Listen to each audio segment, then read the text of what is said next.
एक जंगल में एक सेब का पेड़ था। वो पेड़ बहुत ही घमंडी था।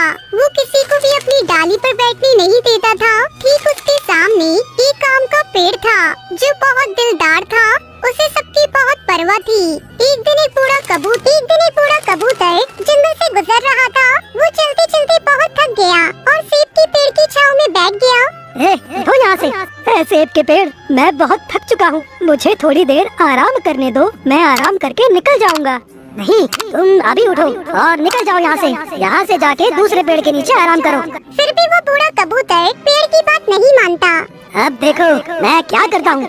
एक दिन वहाँ से टुनटुनी चिड़िया अपने बच्चों के साथ जा रही थी। वो रहने के लिए पेड़ ढूंढ रही थी। तभी उनकी नजर उस सेब के पेड़ पर पड़ती है। अरे वो देखो, वो सेब का पेड़ कितना बड़ा है और उसकी डालियाँ भी बहुत बड़ी है। क्यों ना हम इसी सेब के पेड़ को अपना घर बना लें। हाँ, ये बहुत बड़ा है। हम उस सेब के पेड़ से जाकर पूछते हैं, सुनो, क्या हम इस पेड़ पर रह सकते हैं? नहीं, तुम यहाँ नहीं रह सकते। टुनटुनी चिड़िया सेब के पेड़ से बहुत विनती करती है, लेकिन वो उसकी एक नहीं सुनता। फिर टुनटुनी को सामने काम का पेड़ दिखाई देता है। फिर वो उसके पास जाते हैं। सुनो, क्या हम इस पेड़ पर रह सकते हैं? हाँ जरूर, क्यों नहीं। टुनटुनी चिड़िया खुश हो गई और उस आम के पेड़ पर रहने लगी। टुनटुनी चिड़िया को रोज ताजे ताजे आम भी खाने मिल रहे थे। ऐसा रोजाना चलने लगा। एक दिन कुछ लकड़हारे कौवे जंगल में पेड़ काटने आते हैं। उनकी नजर आम के पेड़ पर पड़ती है। अरे वह आम का पेड़ कितना बड़ा है, इसे बेचकर हम बहुत पैसे कमाएंगे। लकड़हारे कौवे आम के पेड़ के पास जाते हैं। उन्हें उस पेड़ पर टुनटुनी चिड़िया का परिवार दिखाई देता है। अरे ये क्या, इस पेड़ पर तो चिड़िया का घोंसला है, हम इस पेड़ को नहीं काट सकते। तभी एक लकड़हारे कौवे की नजर उस सेब के पेड़ पर पड़ती है। अरे वो देखो, सामने एक बड़ा सेब का पेड़ है, चलो हम उसे काटते हैं। लकड़हारे सेब के पेड़ को काटने लगते हैं।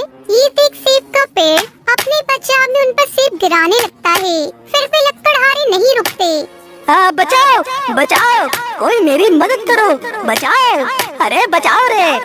तुम्हें उस सेब के पेड़ को बचाना चाहिए, जाओ उसकी मदद करो। नहीं, हम नहीं करेंगे उसकी मदद, वो बहुत बुरा घमंडी है। अरे नहीं दोस्तों, ऐसा मत करो, फिर उसमें और हम में क्या फर्क रह गया। हाँ ठीक है, हम उसे बचाते हैं।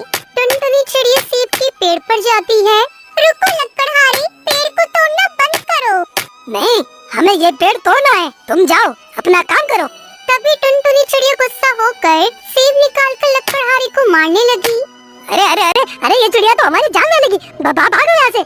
शुक्रिया दोस्तों, तुम कितने अच्छे हो। मैंने तुम्हें यहाँ नहीं रहने दिया, फिर भी तुमने मेरी जान बचाई। आज से तुम यहाँ रह सकते हो और मेरे फल भी खा सकते हो। शुक्रिया बोलना है तो शाम के पेड़ को बोलो, उसने हमें मदद करने के लिए मनाया। नहीं तो हम तुम्हारी कभी मदद नहीं करते, क्योंकि तुम्हें घमंड इतना है। अब टुनटुनी चिड़िया का परिवार दोनों पेड़ों पर खुशी खुशी रहने लगा। तो दोस्तों, इस कहानी से हमें सीख मिलती है कि हमें कभी भी खुद पर घमंड नहीं करना चाहिए। टुनटुनी और उसकी 7 साल की बेटी पिंकी बहुत ही गरीब थे। टुनटुनी के पति की मौत के बाद से ही टुनटुनी और पिंकी बड़ी मुश्किलों में जी रहे थे। टुनटुनी अपने घोंसले का किराया भी नहीं दे पा रही थी। ऐसा जुल्म मत करिए सेठ जी, मेरे पति ने कितने सालों तक आपके यहाँ काम किया है।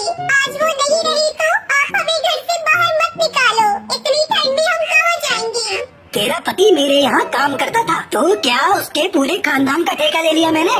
मैंने घोंसले किराए पर चढ़ाने के लिए बनाए, कोई धर्मशाला खोलकर नहीं रखी है। टुनटुनी गिड़गिड़ाने लगती है, लेकिन सेठ पर इसका कोई असर नहीं होता। वो अपने गुंडों से कहकर टुनटुनी के घर का सारा सामान घर से बाहर फेंकवा देता है। टुनटुनी और पिंकी कड़कड़ाती ठंड में बेघर हो गए थे।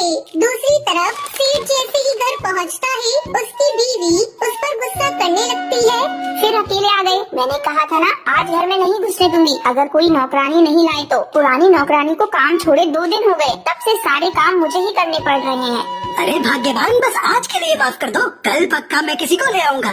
हाँ रहने दो, अब मैं तुम्हारी बातों में नहीं आने वाली। इतने मजदूर काम करते हैं तुम्हारे यहाँ, किसी को भी कह दो पैसों के लालच में दौड़कर आ जाते हैं। लेकिन नहीं, मैं सब समझती हूँ तुम्हारी चालाकी। इतनी ठंड में मुझसे घर के काम करवा कर अपने पैसे बचाने की सोच रहे हो ना, लेकिन ऐसा होगा नहीं। साफ साफ कह देती हूँ, मैं कोई काम नहीं करने वाली। सेठ कौवी को टुनटुनी का ख्याल आता है।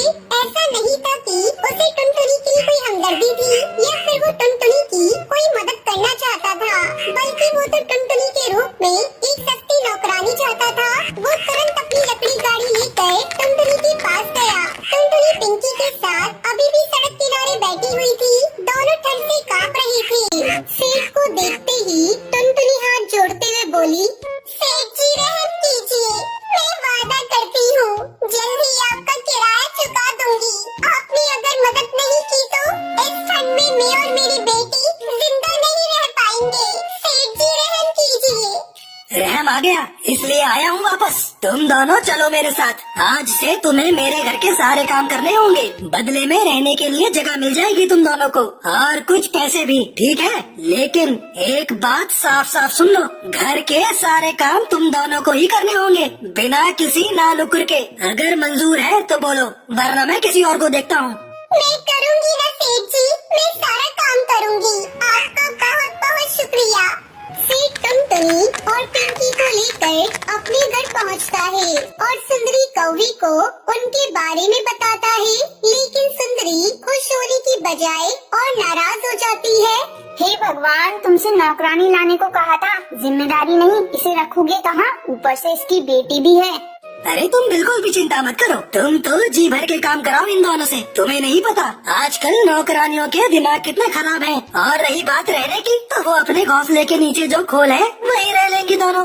सुंदरी कौवी टुनटुनी को काम पर रखने के लिए मान जाती है और टुनटुनी को घर के नीचे पेड़ के खोल में रहने को कहती है। खोल को देखकर पिंकी टुनटुनी से कहती है, माँ यहाँ तो सिर्फ खोल है, दरवाजा तो है ही नहीं, हम यहाँ कैसे रहेंगे माँ? मैम साहब, हम दिन में तो यहाँ रह लेंगे, लेकिन रात को? एक तो मेरे पति ने तुम दोनों को यहाँ लाकर वैसे ही तुम पर एहसान किया है, अब और क्या चाहिए? अपना कमरा दे दूँ तुम्हें? रहना है तो यहीं पर रहो, वरना जा सकती हो दोनों। नहीं मैम साहब, हम रह लेंगे यहीं पर। बस अगर जमीन पर कुछ बिछाने के लिए और रात को ओढ़ने के लिए कुछ मिल जाता तो बड़ी मेहरबानी होगी। क्या मुसीबत है, रुको यहीं पर। सुंदरी कौवी कुछ ही देर में फटी पुरानी चादर लेकर वापस आ जाती है और उस चादर को वो टुनटुनी को देते हुए कहती है, ये लो, इसी से काम चलाओ, चाहो तो बिछाओ, चाहो तो ओढ़ लो। अब मुझे डिस्टर्ब मत करना, मैं सोने जा रही हूँ। सुबह मेरे उठने से पहले चाय और नाश्ता तैयार हो जाना चाहिए, समझी? सुंदरी अपने घोंसले में जाकर आराम से सो जाती है। टुनटुनी इस चादर से पिंकी को अच्छी तरह लपेट देती है और खुद ऐसे ही जमीन पर लेट जाती है। दिसंबर की उस ठंडी रात में टुनटुनी और पिंकी का बुरा हाल था। हॉल में हर तरफ से ठंडी हवा आ रही थी। फिर अगले दिन, अरे महारानी, अब तक सो रही है? तुझे रात को ही कहा था ना, मेरे उठने से पहले चाय नाश्ता तैयार हो जाना चाहिए। वो माफ कर दीजिए मैम साहब, रात भर ठंड के मारे नींद नहीं आई। सुबह जैसे ही धूप आई तो आँख लग गई। मैं बस अभी करती हूँ सब कुछ। टुनटुनी उठकर तुरंत घर के कामों में लग जाती है। सुंदरी कौवी जितनी जुबान से कड़वी थी, उतनी ही दिल से भी कठोर थी। वो अपनी बेटी को पिंकी से बात तक नहीं करने देती थी। साथ ही टुनटुनी और पिंकी को घर का बचा कुचा खाने को ही देती थी। उसे अपनी अमीरी पर बहुत घमंड था। टुनटुनी, अभी तक ये बर्तन नहीं धोए, तू क्या कर रही है सुबह से? मैम साहब, अभी झाड़ू पोछा करके निपटी हूँ। वैसे सुबह तो बर्तन धोए थे मैंने। तो तुझे क्या लगता है मुफ्त की रोटी तोड़ने लाए हैं तुझे यहाँ पर? ये तेरी पिंकी सारा दिन बैठी रहती है, इसे क्यों नहीं कहती काम करने को? मैम साहब, पिंकी अभी बच्ची है, उसे रहने दीजिए, मैं करती हूँ ना। हाँ, और हम बैठे रहे तेरे इंतजार में कि कब बर्तन धुलेंगे और कब हम खाएंगे। साफ साफ सुन ले टुनटुनी, ये नवाबी मेरे सामने तो चलेगी नहीं। जब तू घर के दूसरे काम करती है, तब तक इस पिंकी को बर्तन धोने में लगाया कर। ऐसे ही पूरा 1 महीना गुजर गया। टुनटुनी ने सेठ से जब अपने काम के पैसे मांगे तो सेठ गुस्से से बोला, तुझे रहने की जगह दी है, खाने को भी देते हैं, अब पैसे क्यों चाहिए तुझे? कैसी बात कर रहे हो सेठ जी? पूरा महीना मैंने और मेरी बेटी ने कैसे काटा है हम ही जानते हैं। पिंकी को ठंड की वजह से बुखार है, मुझे उसे डॉक्टर के पास लेकर जाना है और आपने मुझे पैसे देने की बात तो पहले ही कही थी ना, अब आप कैसे मुकर सकते हो? हाँ हाँ ठीक है। सेठ अपनी जेब से 2